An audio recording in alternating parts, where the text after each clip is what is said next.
What's up guys, it's Meets the action figure freak once again, and today, after 7 years, I finally completed the Sandman Baf. This one came out in 2017 from the Marvel Legends line, and yeah, I mean, like these two and Miss Marvel are three of some of my first Marvel Legends figures, and I'm pretty happy to finally have this thing, so let's look at the details. Okay, let's take a look at this one. First up, starting like always with the articulation. This figure, I gotta say, it's really heavy. But let's start here. On the head, we got, oh god, one of these joints here. It's not really moving to the left or right. It's just moving front and back, so I don't understand why they wouldn't put a vertical hinge in there. But I think back then this wasn't used so often. I mean, it was on this,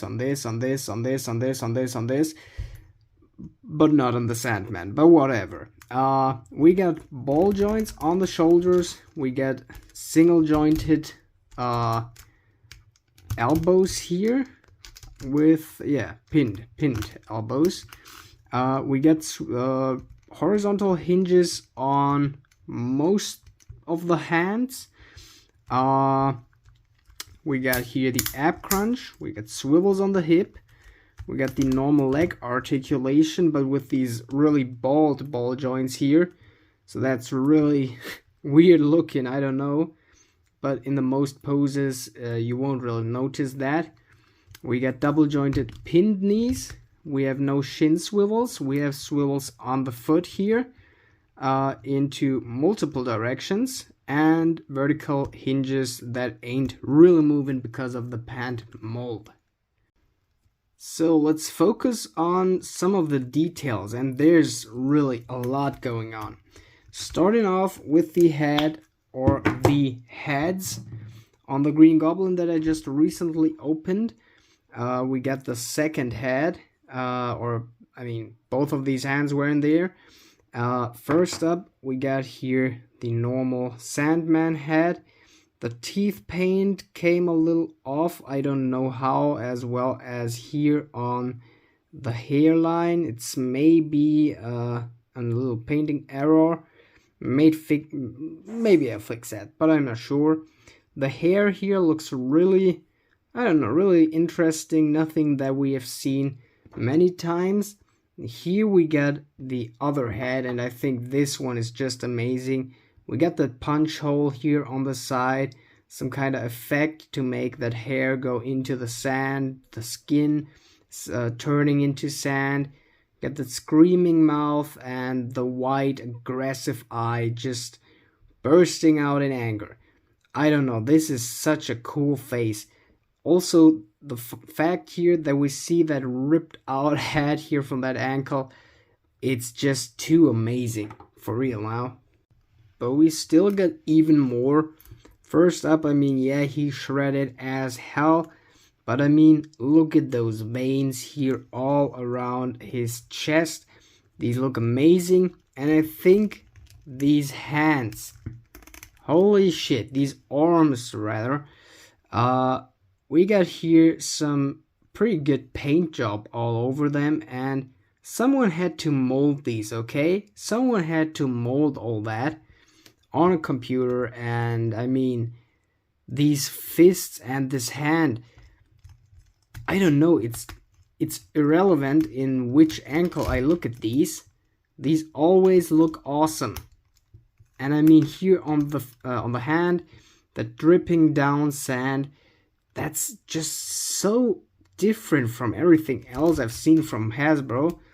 Also here from the fist, the dripping, that isn't that nice, because if he punches, he gets some spikes in there.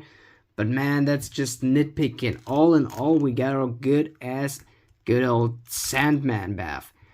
I'm so happy. But the thing is, and now I gotta put some story time into it for the last few accessories.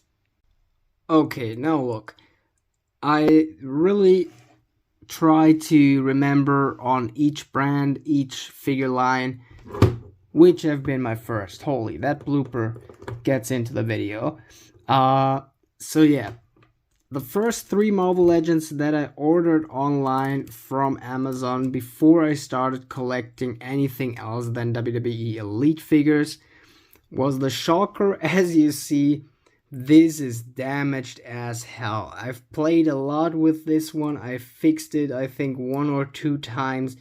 It's still, as you see, the whole body is pretty loose. The arms here flapping around. There's a lot of stuff wrong with this, but you gotta see the Jackal next. But the thing is, the Shocker here was one of my first 3 Legends figures, and I remember looking at the back of the box and thinking, who the hell is as stupid to fall for the trick buying a whole series of figures just to get a big one? I'm not that stupid. 7 years later, I bought the Green Goblin for like 80-90 euros. So way overpriced. Holy shit, am I stupid. But yeah. Then on Smith Toys, I've seen the Jackal figure. There you see, these arms are fully loose. Write in the comments, like and sub, I don't know. Give me some kind of notice that you want to see how to fix something like this, because this is really bad. But I remember seeing that Jackal figure at Toys R Us back then for like 15 euros, so the half price in Europe. And I thought like, okay, cool. I maybe seen him 1 or 2 times. It's from the same series. Let's just get him. The Ms. Marvel figure was lying around there for, I don't know, it felt like a decade. Got this for like 10 euros. So really cheap. Then it was like on these 3, and I thought it would never go into the Sandman Baf. But then I was fired from my first job when I still wasn't training. It was really unfortunate, and then I wanted to, spend some money to cheer me up a little bit. And I've seen these 2 in like 2020, 2021 for half price when Toys R Us became Smith Toys in Germany. And we got like old stock stuff from them. So they kind of cleaned up. Everyone knows like Toys R Us get broke because they just don't know how to manage their storage. Well, that's at least what I heard. And yeah, this here came out of the Toys R Us in Germany. And this one, they were just lying around. Spider-Man 2099, even before the Miles Morales movies, these were some of the first Marvel comics that I've read, and I thought, damn, gotta get this thing. It's such a cool figure. And I've seen here the symbiote Spider-Man. Oh god, and you hear that? Okay, it broke, it just broke. That's basically the story that I wanted to tell with this and why it is so glossy. I bought it and it broke with the exact same issue here. Then I brought it back and said, yeah, here you probably won't have any more of this. They said, well, let's see. They got a second one. This is this one here. And the reason why it is that glossy as it is, I've used some silicone oil for these joints here because they weren't moving a bit. Even with soap, with water, with hot water, with everything, it was just really messed up. The butterfly joints are loose. They came really loose, but I couldn't use my ball joints on this figure. And what is that for a Spider-Man figure? And yeah, then I've got this one. This one was stuck with everything as well. Holy shit. You can see that here. It ain't really moving. I've pulled in silicone oil so many times. And yeah, it just broke it. You can't understand the pain that's going inside of me right now. Ah, god damn shit. Yeah, and then I've got these 2. A second Spider-Man that I fixed, I think, a year ago. Silicone oil just dried or anything, so the arm finally broke off. I'm gonna get a new one. We got way better ones nowadays. But yeah, then I've seen this here on Amazon for like 60 euros.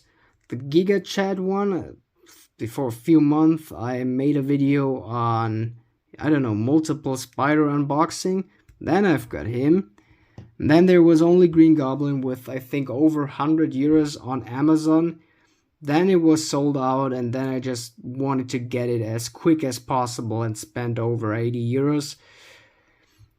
And when I did some math, I realized I still spent like the normal full price on each of the figures.